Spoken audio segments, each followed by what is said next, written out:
ਹੁਣ ਸਭ ਦੀਆਂ ਨਜ਼ਰਾਂ ਟਿਕੀਆਂ ਰਹਿਣਗੀਆਂ ਇਸ ਵਾਰ ਜੋ ਹੈ ਸੰਬੋਧਨ ਹੈ ਬੇहद ਕਈ ਮਾਇਨਿਆਂ ਤੋਂ ਅਹਿਮ ਦੇਸ਼ ਦੇ ਪ੍ਰਧਾਨ ਮੰਤਰੀ ਨਰਿੰਦਰ ਮੋਦੀ ਦਾ ਮੰਨਿਆ ਜਾ ਰਿਹਾ ਹੈ ਕਿਉਂਕਿ ਕਾਫੀ ਕੁਝ ਜਾਣਕਾਰੀਆਂ ਉਹਨਾਂ ਦੇ ਵੱਲੋਂ ਦਿੱਤੀਆਂ ਜਾਣਗੀਆਂ ਅਨਲੌਕ 2 ਨੂੰ ਲੈ ਕੇ ਕੀ ਨਵੀਆਂ ਗਾਈਡਲਾਈਨਸ ਜ਼ਰੂਰੀ ਨੇ ਉਸ ਮੁਤਲਕ ਵੀ ਜਾਣਕਾਰੀ ਮਿਲੇਗੀ। ਇਸ ਤੋਂ ਇਲਾਵਾ ਚੀਨ ਦੇ ਖਿਲਾਫ ਭਾਰਤ ਦੇ ਵੱਲੋਂ ਕੀ ਰਣਨੀਤੀ ਤਿਆਰ ਕੀਤੀ ਜਾ ਰਹੀ ਹੈ ਕੀ ਹੋ ਸਕਦਾ ਹੈ ਕੀ ਕੀਤਾ ਜਾਏਗਾ ਇਸ ਮੁਤਲਕ ਵੀ ਪ੍ਰਧਾਨ ਮੰਤਰੀ ਨਰਿੰਦਰ ਮੋਦੀ ਦੇਸ਼ ਦੀ ਜਨਤਾ ਨੂੰ ਸੰਬੋਧਨ ਕਰਨਗੇ। ਹਾਲ ਫਿਲਹਾਲ ਦੇ ਵਿੱਚ ਜੋ 59 चीनी ऐप जो ने वो बैन करने का फैसला जो किया गया और गूगल को भी कह दिता गया कि प्ले स्टोर से तमाम ऐप्स को जो है हटा दिता जाए जिस तो बाद इन तमाम ऐप्स को हटा भी दिता गया।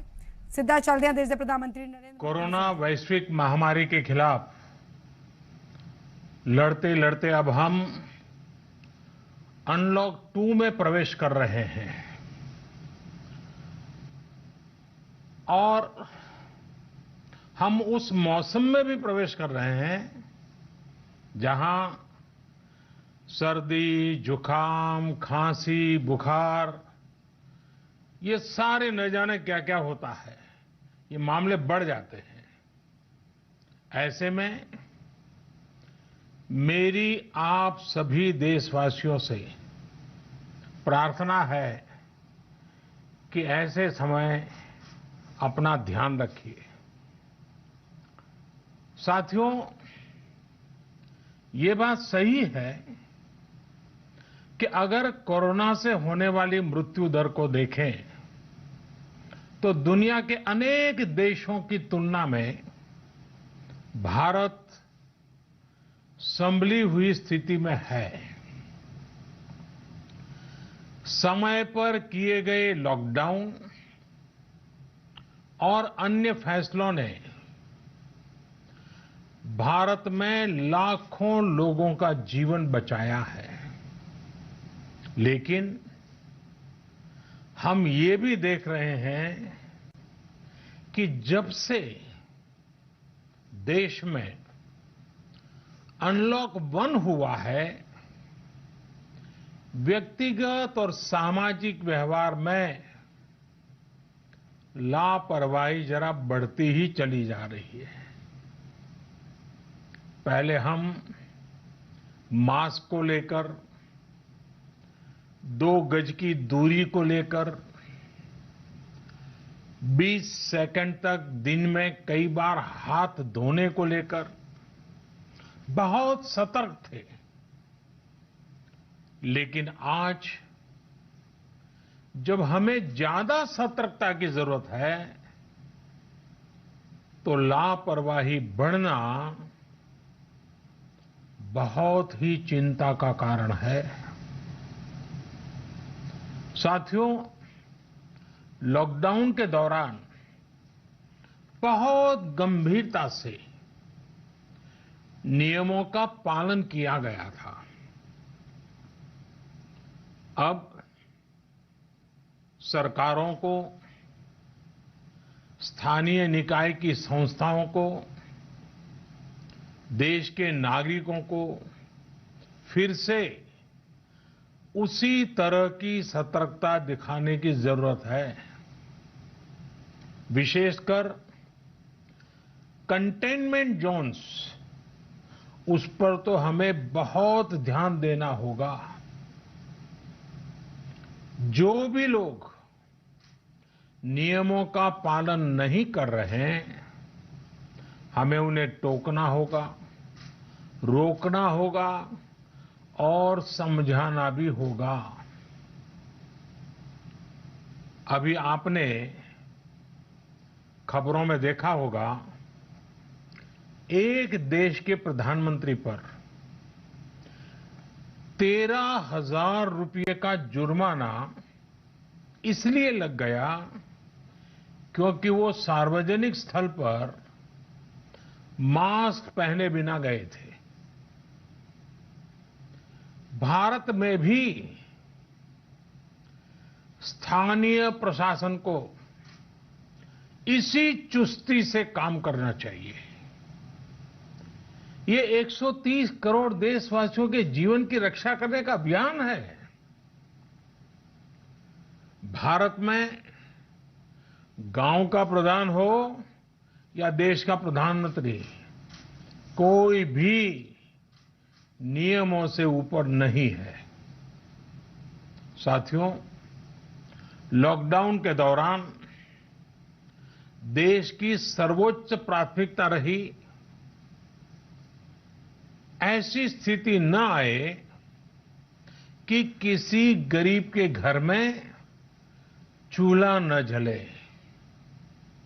केंद्र सरकार हो, राज्य सरकारें हो, सिविल सोसाइटी के लोग हों, सभी ने पूरा प्रयास किया कि इतने बड़े देश में हमारा कोई गरीब भाई बहन भूखा न सोए।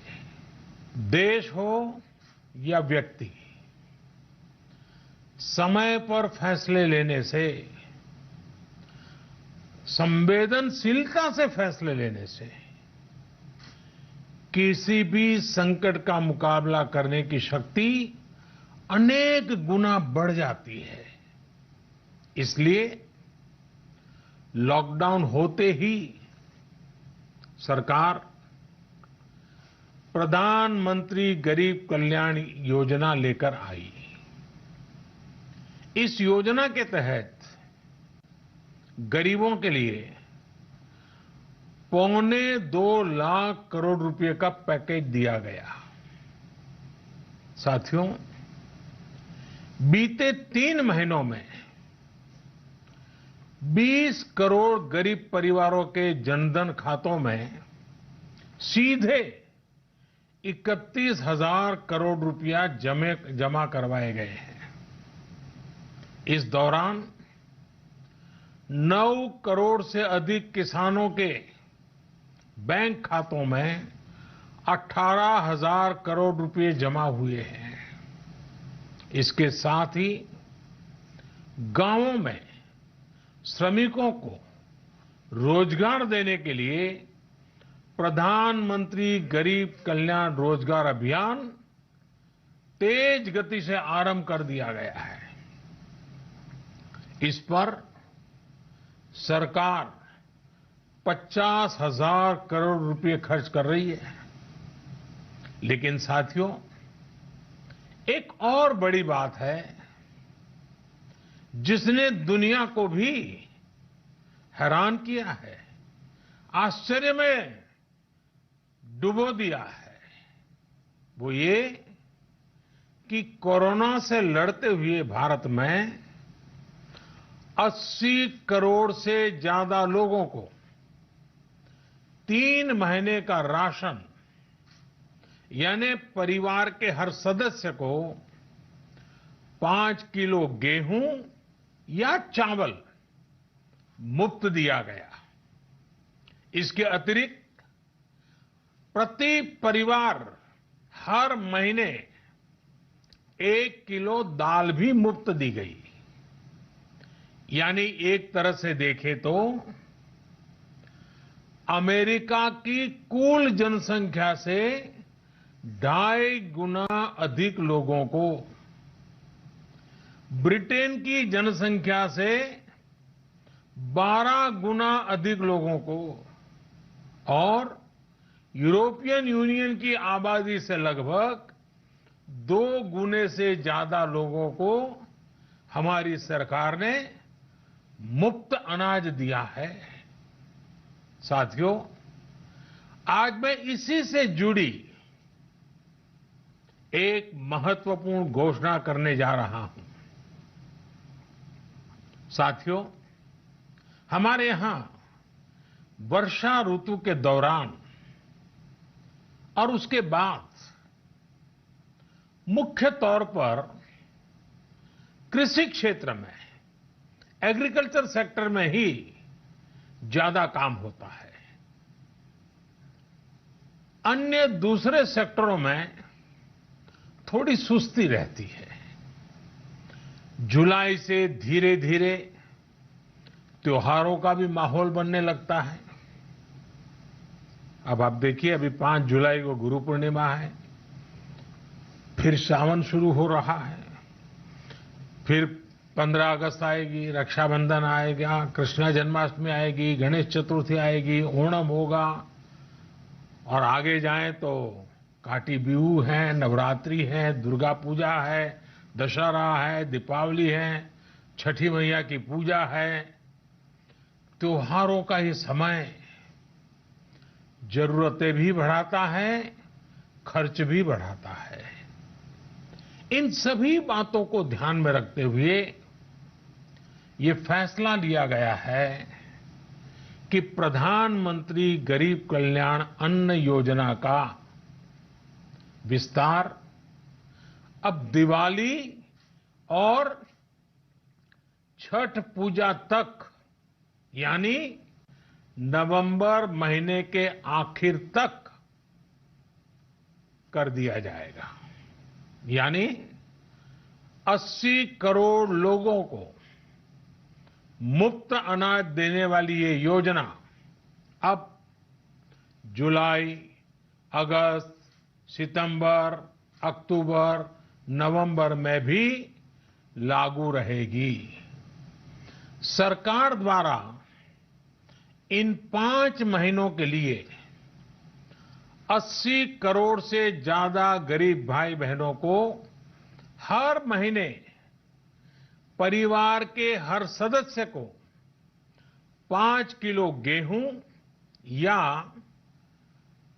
5 किलो चावल मुफ्त मुहैया कराया जाएगा और साथ ही प्रत्येक परिवार को हर महीने 1 किलो चना भी मुफ्त दिया जाएगा।